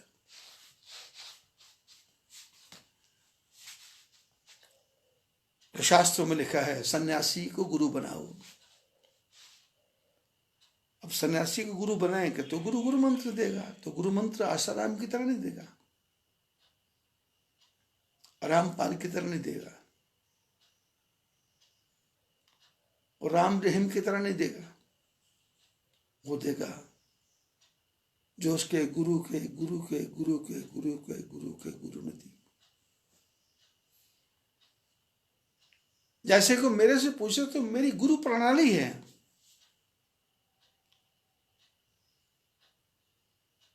मैंने गुरु के गुरु के गुरु, ऐसे 200 गुरुओं के नाम हमको याद है जो हमारी पीढ़ी में है। जब शिष्य बनाया जाता है तो उसको उसके जो गुरु के वंश है उसके बारे में पूरा बताया जाता है। किसी गृहस्थी में ऐसा है क्या कि पिता के पिता के पिता के पिता के पिता के पिता के पिता के पिता के पिता के नाम? नहीं नहीं नहीं, महात्मा में है। आप किसी सन्यासी को पूछोगे तो उसको पूछो तेरी गुरु प्रणाली क्या है, यदि 2-3 गुरु का नाम बता के खत्म कर दे तो समझ जाना नकली है, ये असली नहीं है। और जो असली शिष्य होगा वो अपनी पूरी गुरु प्रणाली बताएगा कि मैं गुरु श्री चंद्र जी बाबा का शिष्य हूं, और उसके बाद में ये है, उसके बाद में ये है, उसके बाद में ये है, उसके बाद में ये, उसके बाद में ये। तो जो सन्यासी आपको गुरु मंत्र देगा वो अपना मंत्र नहीं देगा, अपने मन से मंत्र नहीं देगा, वो मंत्र वो देगा पहले तो वो आपको परखेगा, आपकी परीक्षा लेगा, फिर उसके बाद में विचार करेगा। विचार करने के बाद में ध्यान देगा आपकी एक्टिविटी क्या है, और फिर जब उसके मन में जचेगा तो फिर उसके बाद में गुरु मंत्र देगा। बंजर भूमि में बीज बोने से कोई फायदा नहीं है। यदि धरती, हृदय की धरती खिली हुई नहीं है, बढ़िया मिट्टी नहीं पड़ी, बढ़िया गोबर नहीं पड़ा, बढ़िया खाद नहीं पड़ा, तो बीज कैसे बड़ा होगा? तो जो गुरु है मंत्र देगा, उसको बोलते मंत्र राज, मंत्रों का राजा। मंत्रों का राजा कौन सा? गुरु मंत्र। वो मंत्र उसके गुरु ने दिया, उसको गुरु कैसे कैसे करते करते करते हजारों पीढ़ियां हो गई गुरुओं की, जो उसी मंत्र को देते जाते हैं। और उस मंत्र का इतना प्रभाव होता है कि जिसके पास वो मंत्र आता है, यदि उसने 108 बार भी जप लिया तो उसको लाखों बार जपने का फल मिलता है। जैसे बद्रीनाथ के बारे में लिखते हैं ना कि जो बद्रीनाथ में एक रात रुकता है उसको 1000 वर्ष तक बद्रीनाथ में रहने का फल मिलता है। बद्रीनाथ में जाकर के जो बद्री विशाल का दर्शन करता है उसको वहां कुबेर भगवान के भी दर्शन हो जाते हैं, और कुबेर भगवान उसके लिए अपने सारे खजाने खोल देता है, जितना लूटा। बद्रीनाथ का जो दर्शन करता है उसके जीवन में धन की कभी कमी नहीं रहती है, उसके जीवन में पैसे की कभी कमी नहीं रहती। धन आएगा, पैसा आएगा, अन्न जल की कोई कमी रहती नहीं। लेकिन शर्त यह है कि गुरु मंत्र का जप करना है, और ऐसा भी नहीं करना। कई लोग मेरे पास आते हैं ना, आशाराम जी जेल में चले गए तो लोग बोलते हैं हम गुरु बदलेंगे, तो मैंने कहा भाई गुरु बदलने की जरूरत नहीं है। अब उन्होंने जो मंत्र दे दिया तुमने ले लिया, अब उसी का जप करो। अब उसका काम है, वो उसका फल वो भरेगा। सच्चा सौदा वाले हैं, ठीक है भाई, जो करेंगे सो भरेंगे, तू क्यों भय उदास। गुरु बदलना नहीं है, गुरु मंत्र बदलना नहीं। पर ऐसे दुकानदारों से मंत्र नहीं लेना, राधा स्वामी निरंकारी, सच्चा सौदा, झूठा सौदा, रामपाल महाराज, ये सब दुकानदारी है, दुकानदारी। मैं तुम भगवान कबीर को मानने वाले हो, तुम कबीर की बात करो। मैं कबीर का अवतार हूं भाई, ऐसा बोलने की क्या जरूरत है। तुम सत्यार्थ प्रकाश की बुराई करो, आर्य समाज की बुराई करो, तुम्हारे को क्या अधिकार है। दयानंद सरस्वती तो उनके गुरु के गुरु के गुरु के गुरु थे।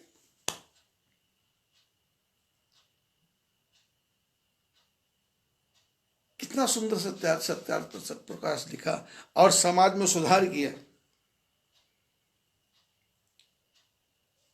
मंत्र किससे लेना है?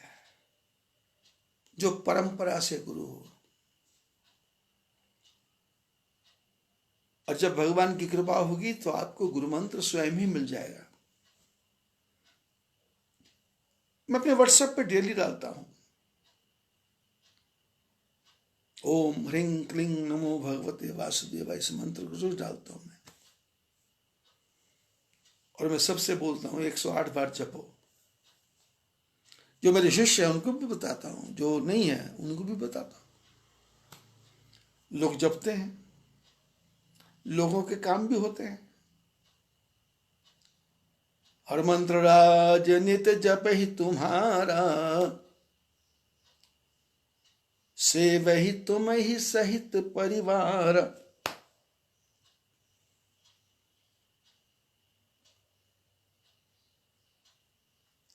जो मंत्र राज का जप करे और पूरे परिवार के साथ जो भगवान की सेवा करे, ये नहीं कि एक तो गायत्री परिवार में चला गया, दूसरा ओशो बन गया, तीसरा निरंकारी बन गया, चौथा सच्चे सौदे में चला गया, पांचवा रामपाल जी के पास चला गया और छठा जग्गी महाराज के पास चला गया। ना ना ना, आपके मंत्र का जप करे, गुरु मंत्र का जप करे और पूजा ही तुम्हें ही सहित परिवार, पूरे परिवार के साथ तुम्हारा पूजन करे।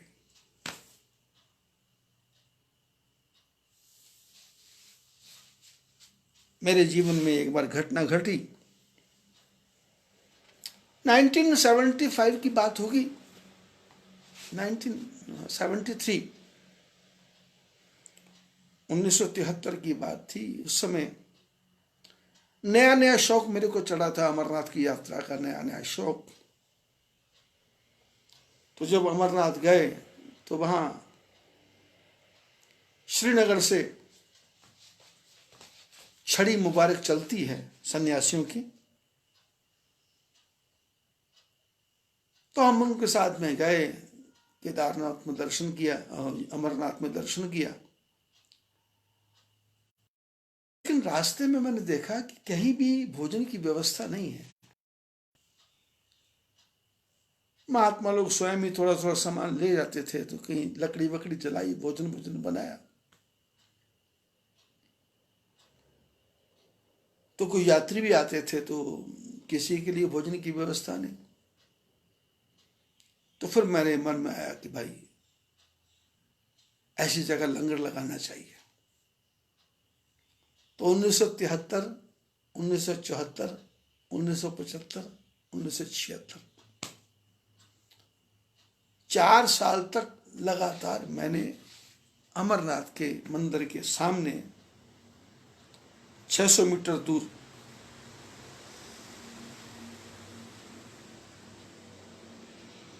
छोटे छोटे टेंट लगा करके लंगर लगाना शुरू किया था। उस समय शरीर जवान था, ताकत थी, हिम्मत थी, भागदौड़ करने की बात भी थी।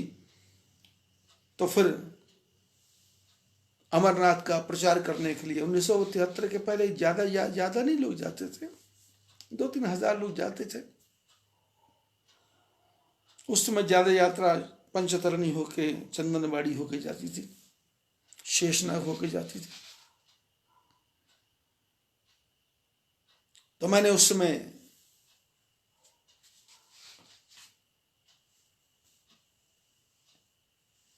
आधा फुट बाई 1 फुट के 6000 टीन के वो बोर्ड बनाए और उस पर ये मंत्र लिखा 1973 में, जय जय अमरनाथ बर्फानी, भूखे को अन्न प्यासे को पानी। और वो बोर्ड मैंने श्रीनगर से लेकर के पंजाब, हरियाणा, हिमाचल, उस समय हरियाणा हिमाचल नहीं था, सब जगह लगाए बोर्ड, जम्मू कश्मीर से लेकर के दिल्ली तक। अब ऐसा प्रचार हुआ और वहां लंगर लगाना शुरू कर दिया। अब लंगर लगाना शुरू किया तो जो आने वाले थे वो बोलते थे कि भाई हम भी कुछ देना चाहते हैं, हम भी कुछ देना चाहते हैं। तो मैंने कहा भी किसी से कुछ नहीं चाहिए, क्योंकि मेरे साथ कुछ लोग दिल्ली के नौजवान लड़के जुड़ गए थे। एक हमारे फरीदकोट के थे, उनका परिवार जुड़ गया था। फिर लुधियाना के कुछ लोग थे, अमृतसर के कुछ लोग थे, जम्मू के कुछ लोग थे। ज्यादा सामान नहीं ले जाते थे, बस 10-1 क्विंटल चावल, 10-1 क्विंटल आटा और मिक्स दाल 12-13 क्विंटल, और सब बना बुनू के जैसा भी लकड़ी से बनता था भोजन। और जो आते थे खाते थे, बचता था वो अखाड़े को दिखा जाते थे।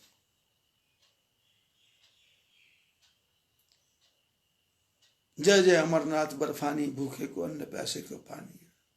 पूरा प्रचार किया, पूरा प्रचार किया। तो उसी यात्रा के बीच में मेरे को एक बार फरीदकोट जाने का मौका मिला। वहां एक परिवार है, शायद वो मेरे को भूल गए होंगे पर मैं नहीं भूला। बस उनकी जो फैक्ट्री है उस समय भारत आइस फैक्ट्री थी उनकी, उस नाम से उनको जाना जाता था। और उनका नाम क्या था वो भी भूल गया मैं, उनके परिवार का नाम था। तो उनके घर में रुके, तो जिस कमरे में मैं रुका था उन्होंने मेरे को रोका, उसके ऊपर ठाकुर जी का मंदिर था। तो 3:30 बजे वहां मंदिर में घंटी बजना शुरू हो गई।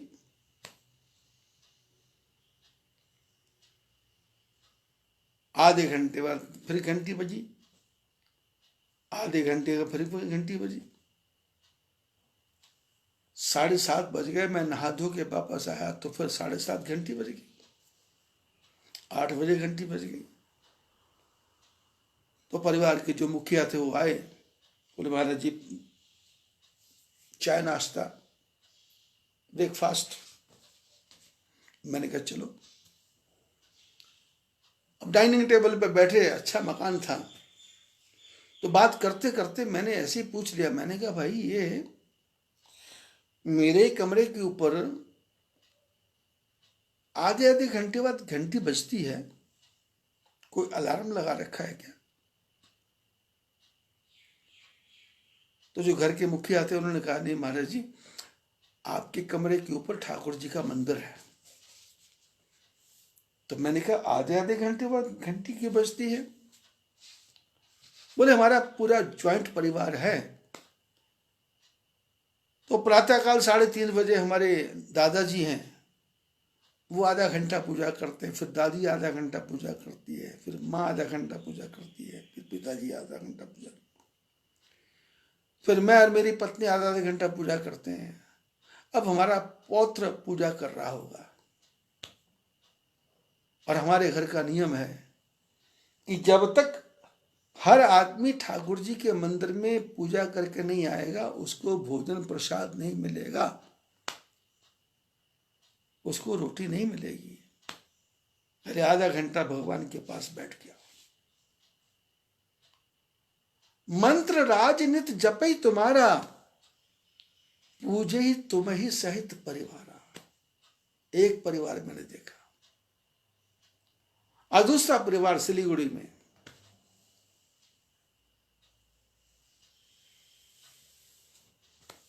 जगह का नाम है खालपाड़ा।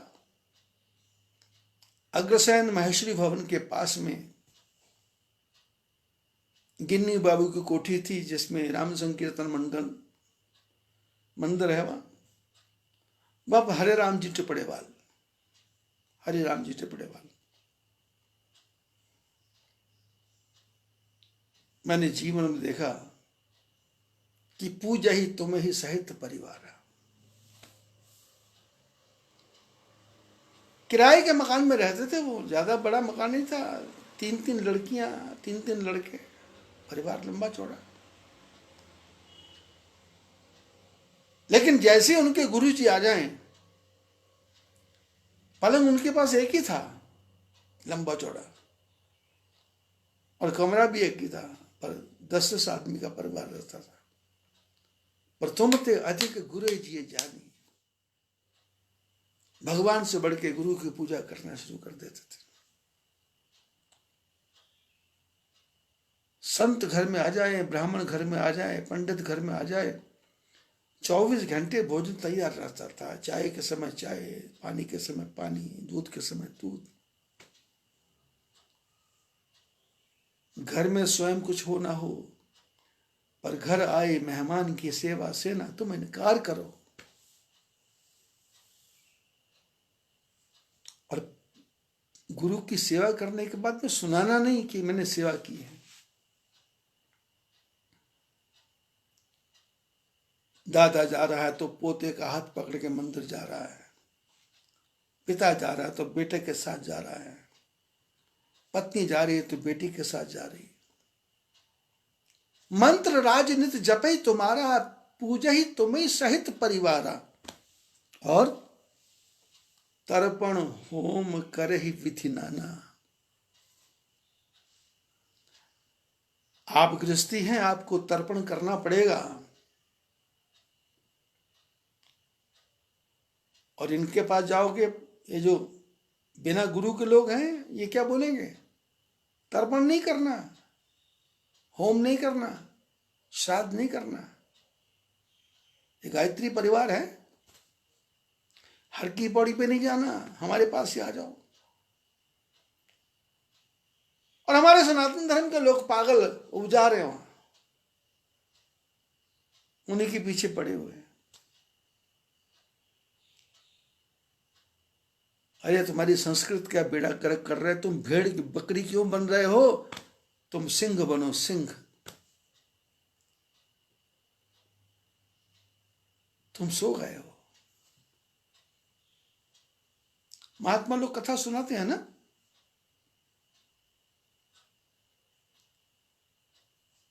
कि जंगल में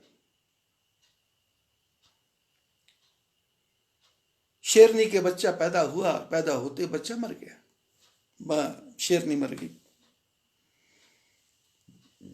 वो गांव जंगल में भेड़ बकरियां चराने वाला जाता था, गडरिया।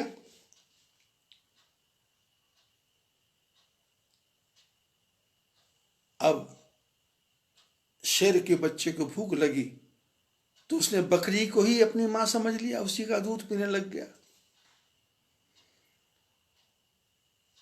अब गडरी ने भी सोचा बेचारा जानवर है, शेर का बच्चा है, चलो लेके चलो। तो वो बकरियों के साथ ही आता, भेड़ों के साथ ही आता, और उसकी जाता आता घर में रहता। बकरियां मैं करती थी, ये भी मैं करती, बकरियां मैं करती थी, ये भी मैं करती, बकरियां मैं करती है। जैसे बकरियां खेलती वैसे ये भी खेलता। अब शेर का बच्चा है तो शेर की तरह उसके हाथ पैर हो गए, बकरियों से बड़ा हो गया। और ऐसे एक दिन जंगल में जा रहा था, बकरियां चराने वाला जंगल के बाहर छूट गया और बकरियां अंदर चली गई और सामने से शेर आ गया। बकरियां सब मैं करती भागी और ये भी भागा। शेर ने देखा कि ये तो भाई शेर का बच्चा, ये कहां भाग रहा है। शेर ने जंप मार करके इसको पकड़ लिया। बोले अरे तू कहां जा रहा। इसने कहा जी मैं। बोले तू मैं नहीं है, तू शेर है। शुद्धोसी बुद्धोसी निरंजनोसी, तू शुद्ध है, बुद्ध है, मुक्त है। ये कहां मजहब के चक्कर में पड़ रहा, कहां मजहब के चक्कर में पड़ रहा। मजहबियां दी उच्चे दरवाजे, साहेब दी है मोरी। ये लंघ दे वो लंघन न दंदे, जो लंघे सो चोरी। परमात्मा का तो प्रेम गली अति सांकरी, भगवान की गली बड़ी संकरी है। तामे तो न समाए।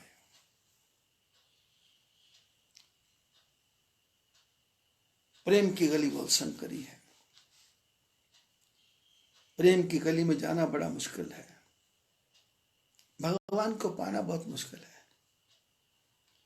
शेर के बच्चे ने बार बार बोला मैं, सारी बकरियां भाग गई। इसने कहा भाई तू अपनी भाषा बोल।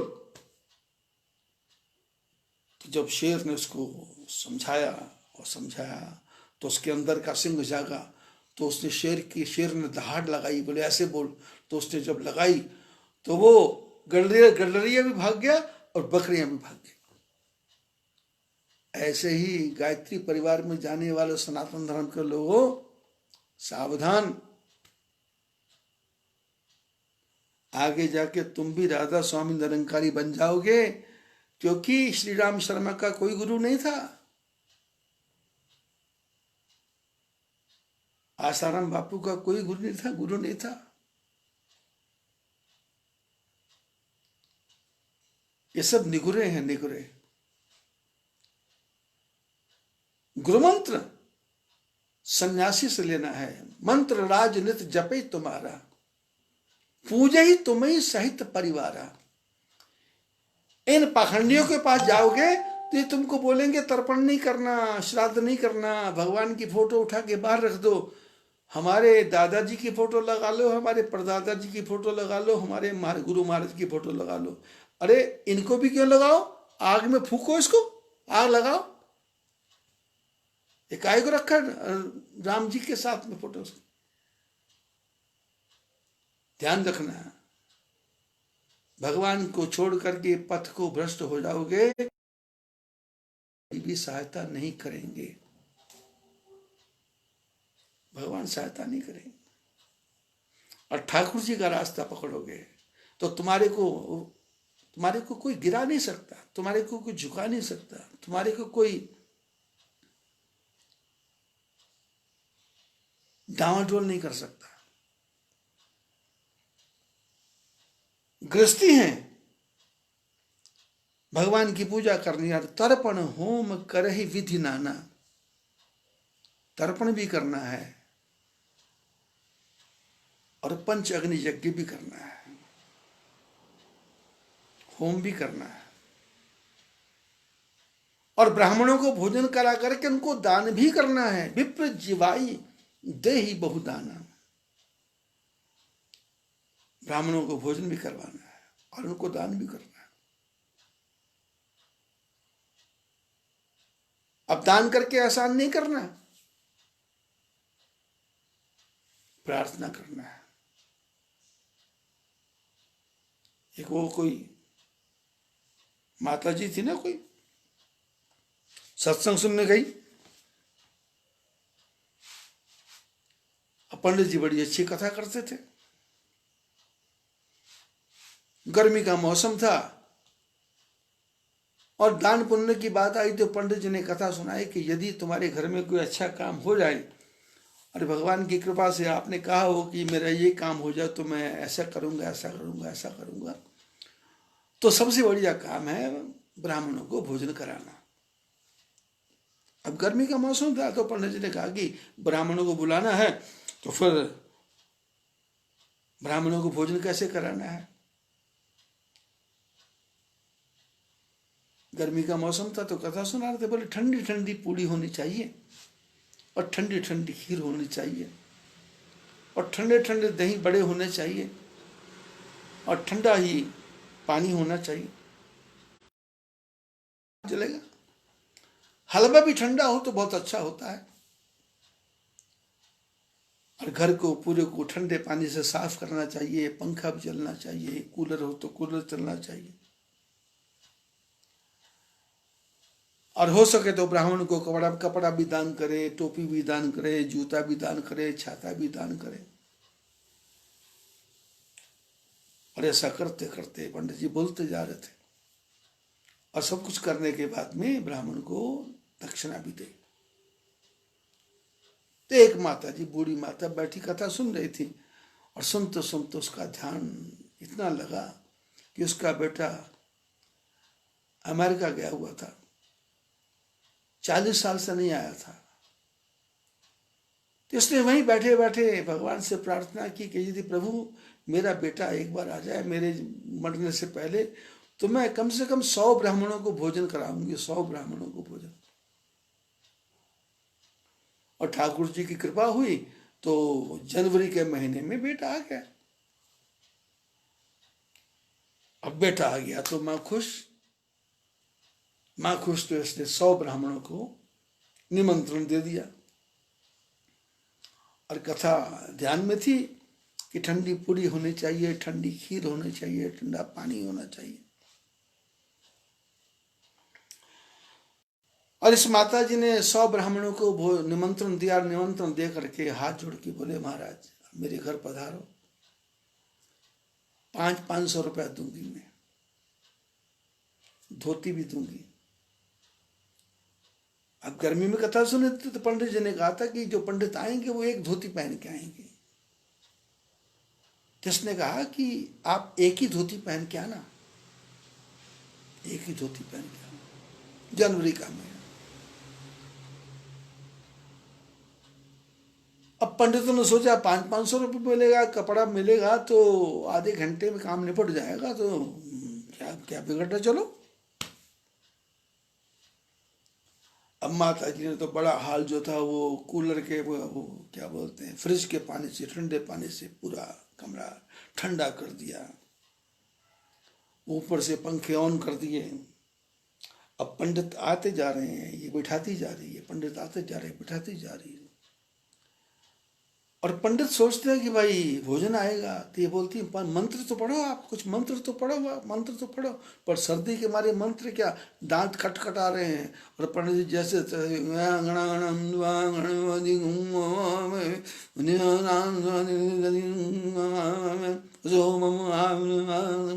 ऐसे मंत्र पढ़ रहे हैं। तो माता जी को अच्छा लग रहा है, क्योंकि बुढ़िया माता थी, तो बुढ़िया भी ऐसी बोलती थी। तो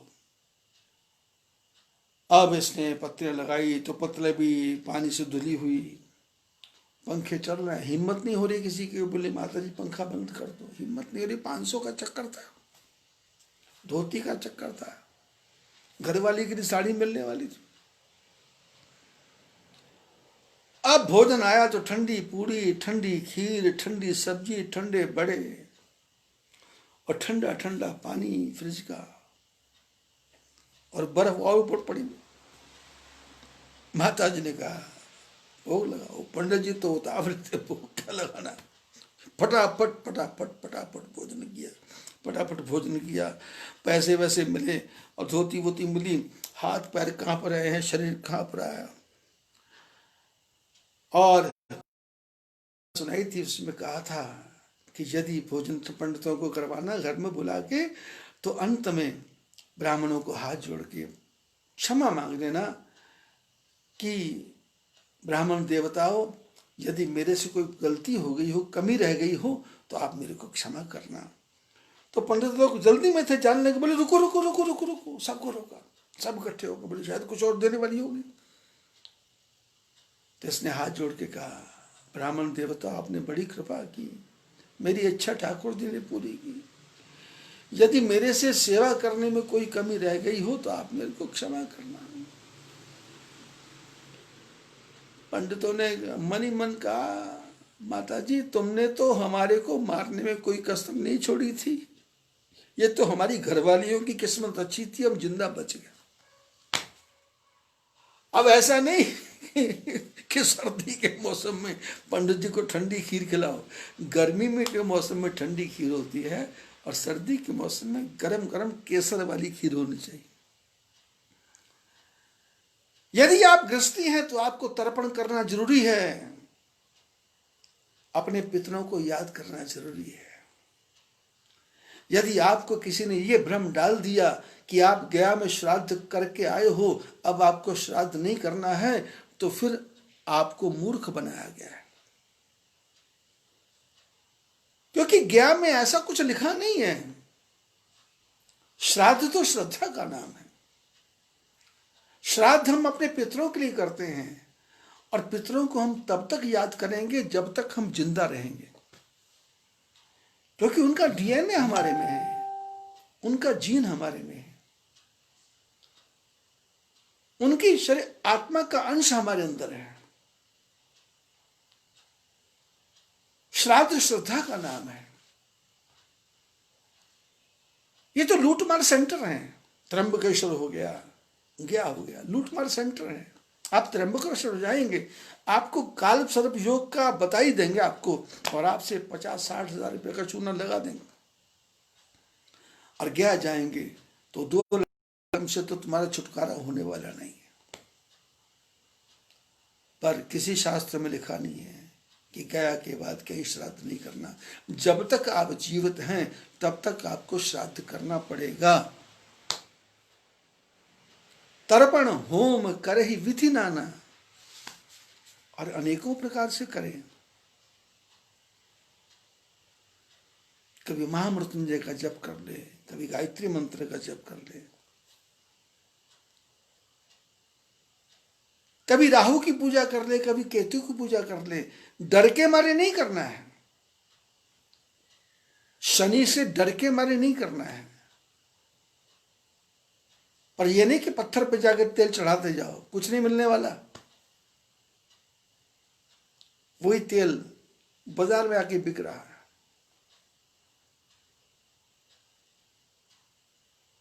वही शनि का प्रचार करने वाला दाती महाराज, आपको पता ही है क्या हाल हो रहा।